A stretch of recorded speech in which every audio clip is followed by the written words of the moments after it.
Hi everyone, welcome to another episode of my Busch Gardens Williamsburg recreation.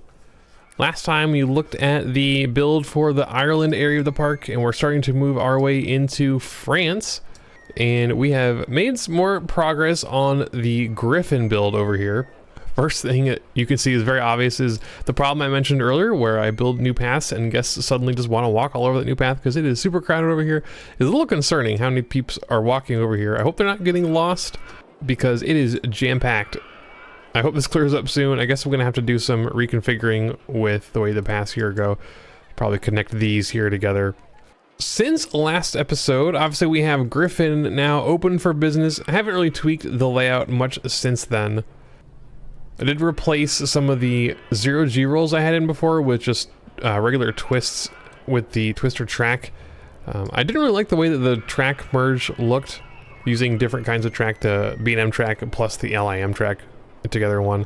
It looked a little bit awkward, and I think the track flow is a little bit better now with just the regular twist pieces. Flattened out the brake run a little bit, so things feel a little bit smoother than they did before. A little bit happier with this version. Still need to do custom supports, brake runs, all that good stuff. Have started making some progress on a station. As I mentioned in last episode, the real issue with this is the weird diagonalness of it and the way that the station kind of curves around in order to accommodate for the diagonal brake run and diagonal chain lift, but you have to have the orthogonal station here. Definitely don't want to like shoestring some wacky stuff to make a quote-unquote like real diagonal station. That would just be a nightmare. I hate doing that kind of stuff. I never want to do it if I can avoid it. So we are looking at hiding as much of this as we can with roof. So started putting down some roof pieces here where I want to keep those things hidden. Started putting in some walls around those areas too. So hopefully once this thing is all finished, all the more awkward transitions for this track will be a little bit covered up. Still gonna look a little bit weird, but hopefully the eye will be drawn more to the station and pathing and everything, and you won't really notice all of that, except for the fact that now I've pointed it all out to everyone watching this episode. Regardless, a few other things going on since the last time we spoke. I've been mapping out some of the buildings for this area. There is quite a lot going on in the France section of the park. A lot of buildings with some weird shapes and some weird placements that don't really mesh very well with RCT. So we're trying out some different layout options here to see if we can get things placed correctly with the right shapes. I think I mentioned before there's a big theater right here. This is going to be a real pain to get in. So we'll have to figure out how that's going to work. It's a big circular structure. Aside from that, just a lot of little restaurants, shops, the usual suspects over here. However, because my Griffon layout doesn't really match up very well with the layout of the real life France area, we're gonna have to shift a lot of stuff around. For example, this bridge that goes underneath this first Immelman kind of is pointing diagonally in real life. You can imagine kind of the whole ride is shifted a little bit compared to where it's supposed to be, which means everything around it has to be moved around to accommodate for that. So some buildings are going to be moved around compared to where they were before.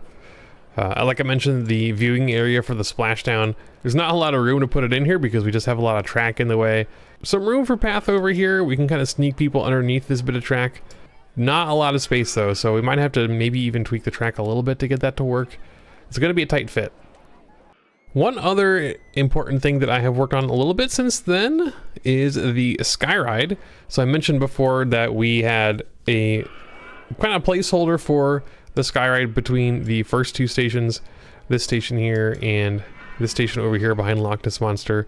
I didn't really talk about them last time because we were busy looking at Ireland, but since then I have put in some more placeholder, and I am going to be using some single rail track for the placeholder for the cable, and it kind of is working out a little bit as far as RCT goes. So you can have two directions. You can go straight or you can go diagonal, and you have to make that kind of work with a triangular layout for the station.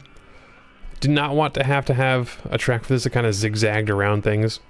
So what that means is that the station for the England area is in the right spot. The station for the Germany part back here is in the right spot.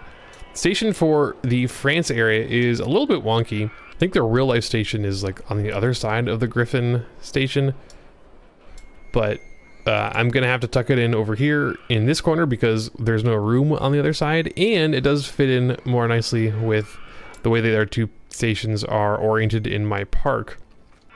I'm noticing now it's not quite in the right spot. This leg is supposed to go through the Immelman here, so I'm gonna have to move that around a little bit. So this station is probably gonna get pushed back a few tiles. But I think there's supposed to be a playground or some more rides under here. I'm not 100% sure. So things are gonna get shifted around later anyway. So hopefully it's not gonna be a huge issue, especially if we run into the Alpengeist loop. That might be a problem. But I guess the Alpengeist layout is gonna change later anyway as well. So I guess hopefully we'll be able to accommodate for all this stuff as we go forward. So yeah, this little transition here into the second station for Skyride is going to be a little awkward. But hopefully once we get some buildings in here and some trees to hide things, it won't look quite so weird. So we'll see how that works out. So yeah, I think that's about all I had to talk about today. Not a ton of progress since last time, but some important things that I wanted to kind of go over. So I want to just get that thought process out there and show how things look while we are in the middle of things. But yeah, just a quick little episode today, but that's gonna do it. So next time, we've got a lot of buildings to build over here, figure out what we're gonna do for this France area. So hopefully it doesn't turn out to be too big of a headache. But that's for a future episode. I hope you enjoyed this one, and I will see you next time. Thanks for watching.